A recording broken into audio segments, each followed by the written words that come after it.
A very good evening and a warm welcome to State of Business on Art Television. I'm Mariam Vijayaratna. Let's have a look at the headlines first. President highlights the need for broader perspective in military landscape. Ceylon Chamber of Commerce welcomes the second tranche from the IMF program.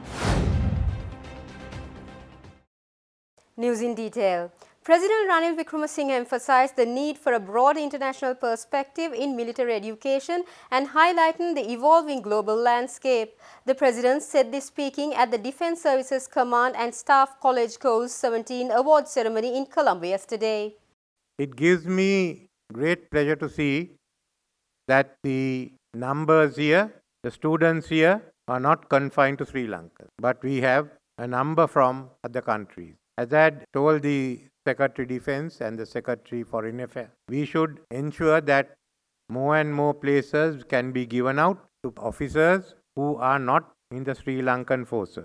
Also to cadets who are not from Sri Lanka. Our three military academies, our Defence University, this college and the Defence College all have the capacity to take in more.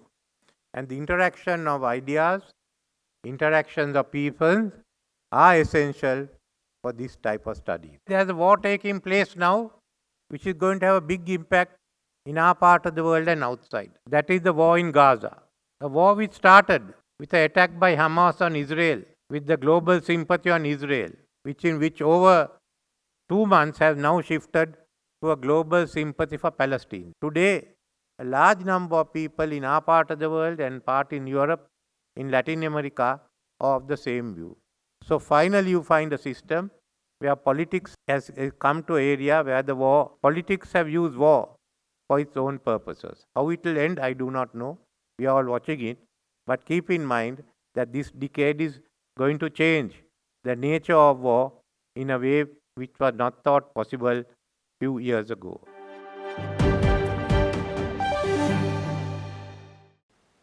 In a major economic development, the Ceylon Chamber of Commerce expresses appreciation for the board approval of the IMF's completion of its first review under the EFF with Sri Lanka. The Ceylon Chamber expressed its appreciation to the IMF, releasing a statement yesterday. The Chamber said that this signifies Sri Lanka's robust commitment to reform, particularly in revenue-based fiscal consolidation, bank recapitalization and enhanced financial supervision. The Chamber added that these efforts align with the broader goal of restoring debt sustainability, rebuilding reserves, reducing inflation and ensuring financial stability. The Chamber commended the government's dedication to improving governance and safeguarding vulnerable sectors of the society. Despite these achievements, the Ceylon Chamber emphasizes the need to continue the reform momentum. It's noted that the unchanged business sentiment since late 2023 reflects subdued confidence, primarily due to persistent challenges. The Ceylon Chamber advocates prioritizing sectors such as tourism, ports and logistics, renewable energy and exports. It's highlighted the importance of digitalization in revenue authorities and other government agencies, along with the introduction of advanced technology in the agriculture sector.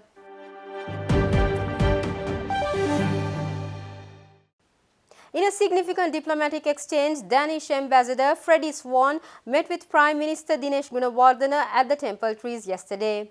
During the friendly discussion, the Ambassador and the Prime Minister discussed key aspects of bilateral ties and development cooperation between Sri Lanka and Denmark. Ambassador Swan revealed that numerous Danish investors are expressing interest in contributing to Sri Lanka's power sector, deep-sea fishing, mechanized boat production and other projects. Prime Minister Gunawardena updated Ambassador Swan on the current economic development of Sri Lanka, highlighting progress of the IMF package. He appreciated the support from Denmark as a member of the Paris Club in the efforts to revive the Sri Lankan economy. The leaders also discussed the initiative to expand the South Asia gateway terminals with Maersk activities in Sri Lanka, aiming to establish a logistic hub and consolidation. It was revealed that Maersk is exploring the development of a consortium with potential Japanese funding. Additionally, Prime Minister Gunawardena urged Denmark to facilitate an increase in cinnamon and other spice imports from Sri Lanka. Secretary to the Prime Minister Anura Dissanayake and Consular Officer of the Danish Consul General Office Ruchi De Silva were also present at the meeting. Stay tuned, we'll be right back after this short commercial break.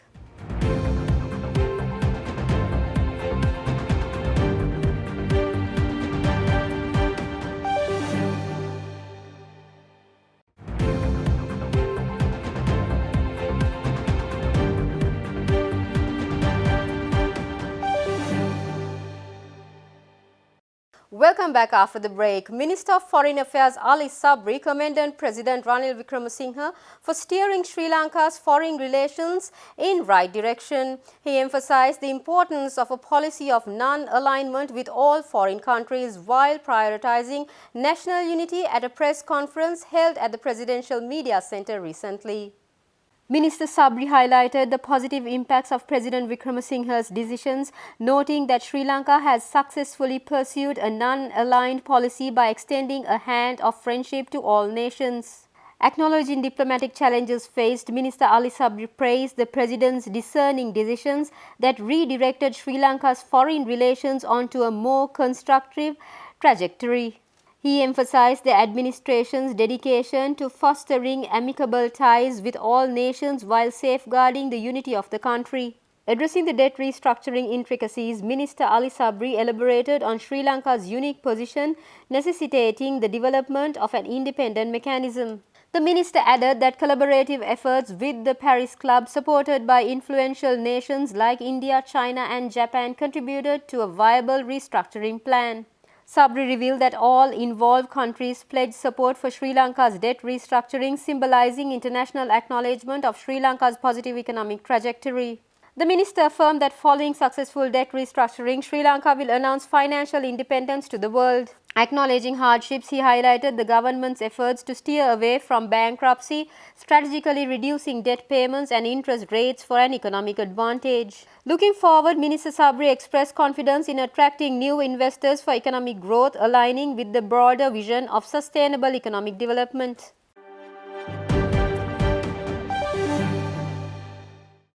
The Institute of Chartered Accountants of Sri Lanka celebrated the TAGS Awards 2023, recognizing outstanding achievements in corporate reporting. The event honored leading corporates, multinational SMEs and non-profit organizations for their commitment to transparency, accountability, governance and sustainability in annual corporate reports. The event was held in Colombo on the 12th of this month. The coveted Overall Excellence in Corporate Reporting Gold Award went to Haley's PLC, while Soflogic Life secured the Silver Award and Commercial Bank and John Keel's Holdings shared the bronze. Country Manager of the International Finance Corporation, Alejandro Alvarez de la Campa, and the High Commissioner of New Zealand, Andrew Traveller, graced the gala evening. Special category awards included the Corporate Governance Disclosure Award, won by Commercial Bank, and Sustainability Reporting was claimed by John Keel's Holdings. Integrated Reporting Award was shared by Haley's and Diesel and Motor Engineering, and Digitally Transformative Reporting Award was again secured by Commercial Bank. Chairman of the TAGS Committee, Thivanka Jayasinghe, said that the healthy competition of the TAGS Awards has elevated reporting standards in Sri Lanka. Recognitions extended across 27 sectors, with notable winners showcasing excellence in corporate reporting. When companies operate with transparency, accountability, and good governance, they demonstrate a commitment to openness and honesty. This results in increased trust among stakeholders and enhances overall credibility of the business community.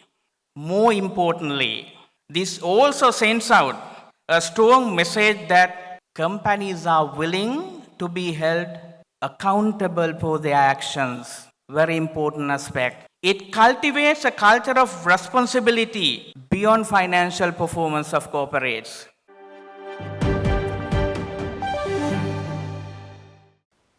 The Commonwealth Book Publishers Network, in collaboration with the renowned Galle Literary Festival, announced the launch of the inaugural Southern Book Fair. This immersive celebration of literature set in the heart of iconic Galle Fort is set to commence from January 19 to 28.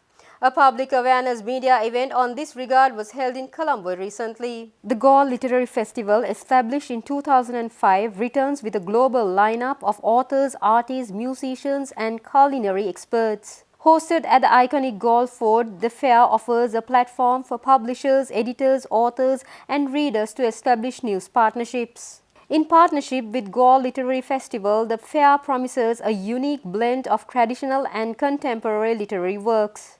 The festival features renowned and emerging writers, poets and thinkers, making it an unmissable event for locals and international visitors. The events offer engaging panel discussions, workshops, seminars on writing and publishing, and networking opportunities for literary professionals. Set against the idyllic backdrop of the Galle Fort UNESCO World Heritage Site, I can think of no better location for the debut of the Southern Book Fair. Galle is internationally renowned for its unprecedented collection of eminent emerging writers, poets, thinkers. It is the home of the celebrated Galle Literary Festival, which will return next year, an unmissable highlight for both locals and visitors from abroad. With the advent of the first ever Southern Book Fair as an integral part of the larger Galle Literary Festival, we, the Commonwealth Publishers Network, aspire to entrench Galle as the premier hub for establishing literary talent.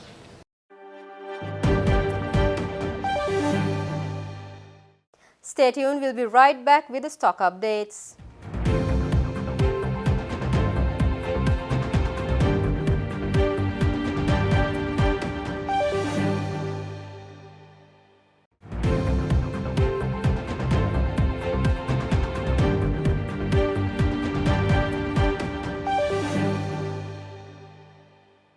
Welcome back after the break. Trading at Colombo Stock Exchange ended on a negative note today. The all-share price index dropped 41.73 points to close at 10,742.08 and the S&P SL20 dropped 16.54 points to close at 3,102.64. The turnover was 0.5 billion rupees and over 53 million shares were traded. Up next are Forex rates.